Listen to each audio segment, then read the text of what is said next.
With less than a week remaining until the union budget is presented, students in Indore are calling for subsidies and lower GST rates in the educational sector, decrying the burden of high taxes. Students from rural areas who come to Indore for higher studies lament that they are taxed on almost everything despite having minimal sources of income. बाहर से पढ़ने आते हैं, small town से आते हैं, फिर उसके बाद जब हम यहाँ पढ़ने आते हैं इंस्टीट्यूट में तो शिक्षा में हमको जीएसटी देना पड़ता है। जब हम हॉस्टल्स जाते हैं तब हमें हॉस्टल्स में भी पीने के लिए पानी मिलता है, उसमें भी हमको पैसे देना पड़ता है extra.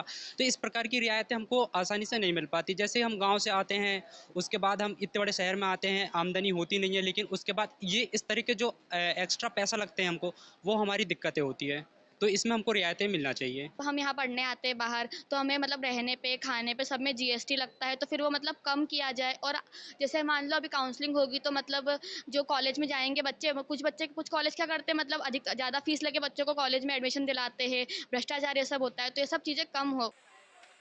Some students noted that admission into IITs has been scarce in recent years, with few opportunities available, and sought increased funds from the government for the education sector. JE में कुछ बच्चों के प्लेसमेंट्स नहीं लग पा रहे हैं क्योंकि वहाँ पे कुछ प्रॉब्लम्स आ रही हैं, मतलब जैसे कि वहाँ पे कैंपस सिलेक्शन ही नहीं हो पा रहे हैं। जैसे बजट की प्रॉब्लम्स आ रही है कि वहाँ पे कैंपस पे ज़्यादा इन्वेस्ट नहीं किया जा रहा है गवर्नमेंट द्वारा। और भी बहुत सारी चीज़ें हैं, मतलब जीएसटी लग रहे हैं, कुछ कुछ बच्चे अफोर्ड नहीं कर पा रहे हैं। जैसे किसी बच्चे का सिलेक्शन हो गया आईआईटी जेई में, बट वो अफोर्ड ही नहीं कर पा रहा है वहाँ की फ़ीस, तो कुछ बच्चों को छोड़ना पड़ रहा है। तो गवर्नमेंट को वहाँ पर भी इन्वेस्ट करना चाहिए, बजट अपने आईआईटीज़ पे भी लगाना चाहिए।